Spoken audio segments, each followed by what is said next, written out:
Hello and welcome to today's talk time. We're going to be talking about the Milton Model. This is really exciting stuff because it's very much the kind of hypnotherapy style that I utilize. Let's get into it.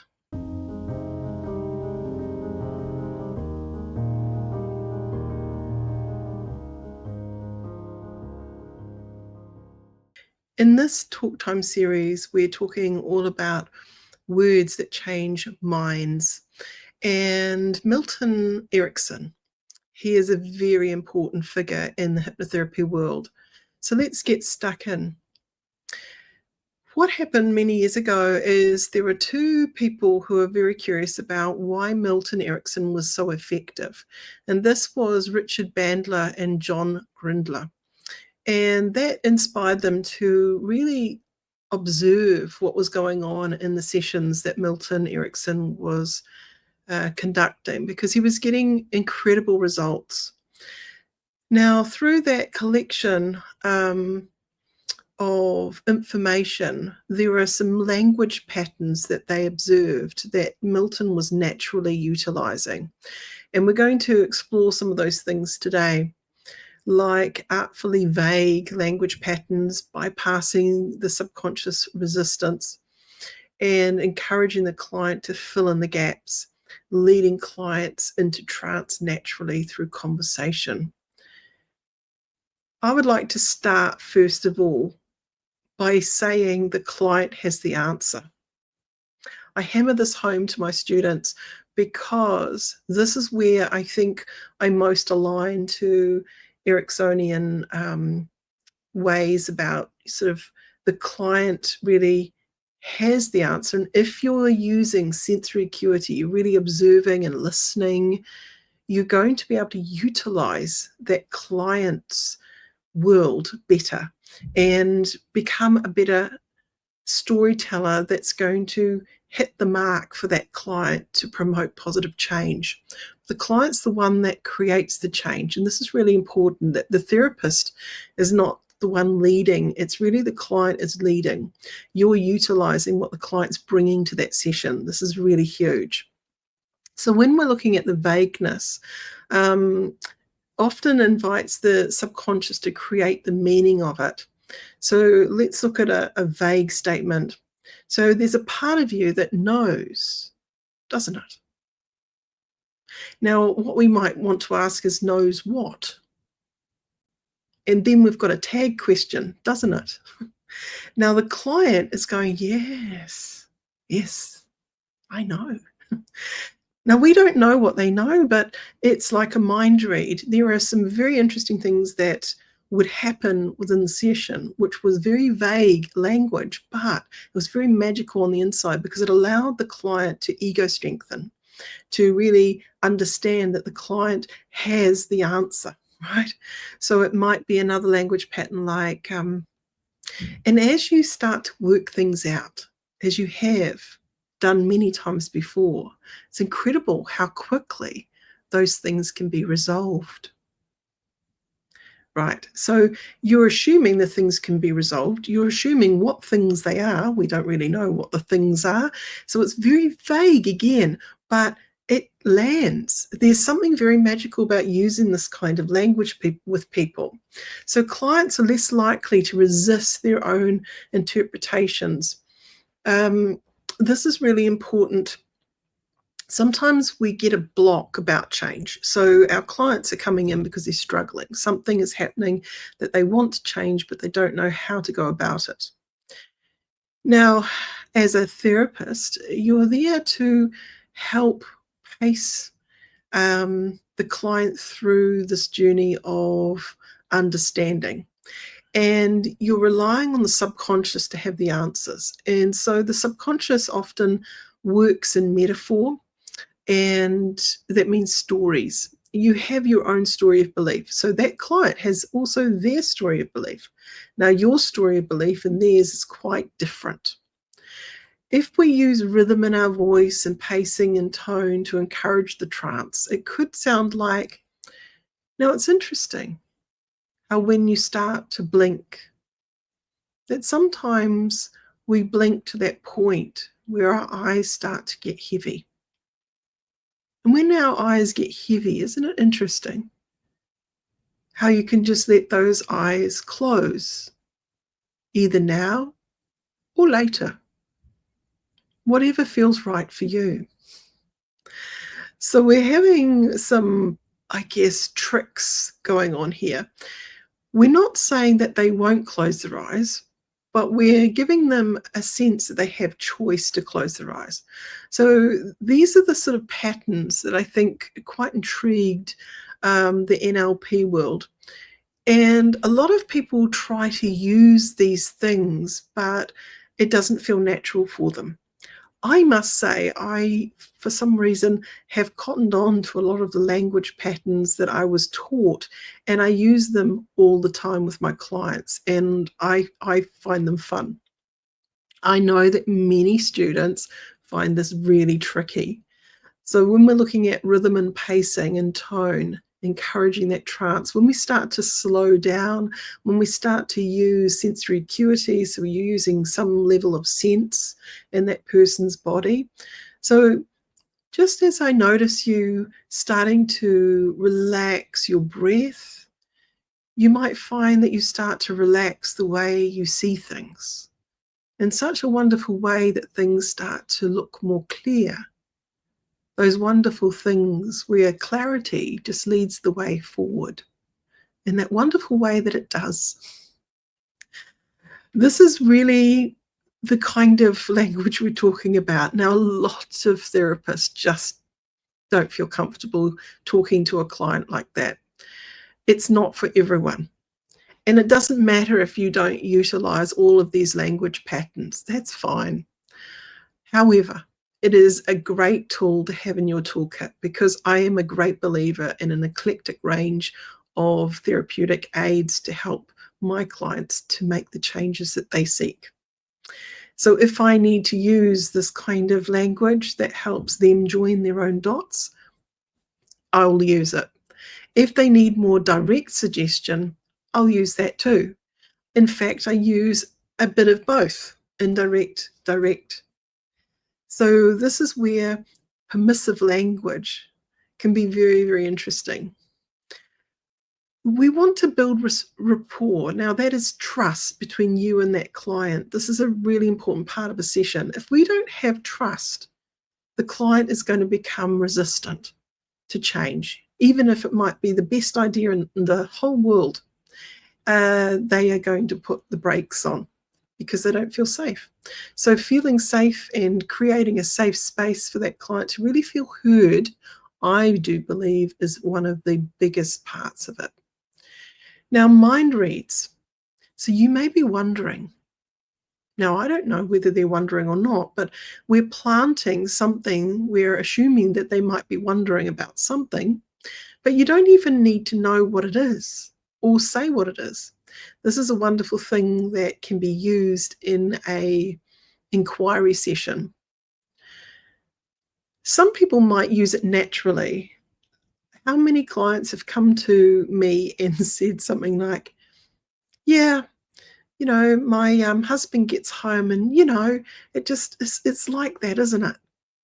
And I'm like, he gets home and he does what? And what is it like? So I will often say, can I just ask you, when he gets home, what happens? And what is it like for you? So I might actually want to know a little bit more of the detail. However, you can respond like, yes, it is interesting, isn't it? I know what you mean. Now, I have no idea what they mean, but they'll feel like I do because they're talking to me as if I do know. Now, cause and effect. Because you are here today, there is this wonderful part of you that knows that it's ready for wonderful things. What wonderful things? Who knows? Again, we are using this because they've started something else will happen. There's a cause and effect. It could be a cause and effect because you know how to be happy, it allows you to find joy in the day, doesn't it? So again, we're adding in a tag question at the end, which is a wonderful way of getting a person to go into agreement. Complex equivalence. So coming here means you're ready for change. So we're allowing things to click together and allowing that to make sense for the client. Presuppositions. So when you begin to feel calmer, so you're presupposing that they're going to feel calmer. These are very magical things to invite a client to think about. Universal quantifiers. Everyone can learn this. Now, they're over-exaggerated statements of belief. Everyone, all the time, everywhere, always, never. So they're big, big statements of belief. It's good to challenge them sometimes, but if we want to take someone into trance, we can use them in lovely ways of ego strengthening. So, every time now you go into that situation, you know what to do because you've already pre-thought it out. And because you've prepared, your subconscious, that part of you that knows how to run all the programs, has now had clear instruction. And of course, the clearest instruction wins, doesn't it? So we can move into that wonderful language pattern. Nominalizations. These interesting linguistic words. So you can enjoy that deep relaxation. So it's a very interesting way that we're playing with language to make it into something that normally it doesn't exist. So you can enjoy that deep relaxation. When we're thinking about relaxation, how might we enjoy it? How might we enjoy it? So it's very vague again. That client is going into that idea of how might I enjoy that relaxation? Pacing and leading. You're sitting here listening. And as you listen, things start to make sense on that deepest level. Okay? So embedded commands. You relax deeply now. Metaphors and anecdotes change through story. So when we're looking at these language patterns, I do go into them a bit deeper in my sessions with my students with the diploma course. So I'm just kind of zipping through them for now. But when we're looking at some examples in practice, some people might notice as they take a deep breath, a calm feeling growing inside. Now, we can break this down. We're pacing as they go and take that deep breath. We're doing a mind read. Okay, so a calm feeling begins to grow inside. How do we know a calm feeling is growing anywhere? It's like a mind read. There's a presupposition in there. It's nice to know that you can carry it with you, right? Embedded command, you can carry it with you. So that is a command. You can carry this with you. What are they carrying? Deep calm. Okay, so these are wonderful ways of playing with language within that therapeutic relationship. When to use the Milton Model? So building rapport in that early part of the session, but to be fair, I use it all the way through in my sessions. With analytical and skeptical resistant clients, it can be really good to bypass that logical level. And when encountering self-discovery, it's the ultimate reframe. When we tell a story that's positive, we spin it in another direction. It's rather nice for a person to contemplate that new reflection, that new way of seeing something, or an alternate way of seeing something. We are encouraging self-discovery. So we're not telling the person how they're going to fix it. We're assuming they know, and we're using language that draws that out into their imagination. So they start to envision themselves knowing something that otherwise they didn't realize they knew. And it's also to deepen trance without formal induction. So you don't need to do the relaxation spiel, but It is very daydreamy as you talk to people in that kind of way with them. They start to go somewhere in their mind. They start to imagine things even in conversation.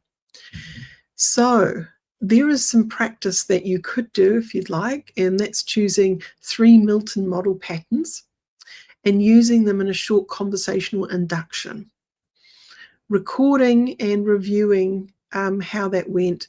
So using a smartphone or something, and just listen to yourself. Sit down, just kind of experience yourself with that induction and notice the rhythm, the flow, and the client response. So these are things that you can actively do if you're out there practicing with clients at the moment. But if you want to learn how to do all of this, please visit the website nzach.ac.nz, and you can find out more about our diploma course there. So final thoughts. The Milton Model is very versatile and creative. It really does enable people to utilize the client's world, their language, their idea of what they want to achieve. And it's drawing that out. It's helping that person have space to explore the possibilities. It's about ego strengthening. It's helping that client believe too that they have the answer, and helping them find that answer by holding space in a really intelligent way, by asking fantastic questions, but also playing with language where the client starts to see opportunities to join the dots. Now, it blends beautifully with indirect suggestion. Okay. Now, if you missed the indirect suggestion talk time, have a look for it. We did that the other week. That might help you to join a few more dots today. So really, it invites the subconscious mind to participate in its own change. This is the main thing. And I do believe a positive therapeutic relationship is all about empowering that client, using that client's own understanding and wisdom, and sometimes mirroring it back to them, using the kind of stories that's going to make sense to them. So if I had a client who was into sailing, I might use a story around sailing because they're going to really identify with that. And I might utilize ego strengthening around that. Just like when you're out in the high seas and you feel the crisp wind upon your face, you feel totally alive. And so there's a part of you that knows how to feel alive, isn't there? And you could transfer that feeling of aliveness into other things if you choose to, can't you? That's right. So we can begin to be the ultimate storyteller there. I hope you've enjoyed this journey today. Next episode, we're going to be talking about metaphors that heal, creating therapeutic stories, exploring how to design stories that create change from the inside out. If you'd like more information on becoming a student, please get in contact. If you've got any questions about today's journey, you can maybe write something in the comments below or get in touch with me personally. I really love journeying people through learning all sorts of things to do with hypnotherapy and how to be a powerful hypnotherapist and to help support all sorts of different types of people with therapeutic change, to hold space safely, mindfully. So tune in next week, and thank you for listening. Ka kite.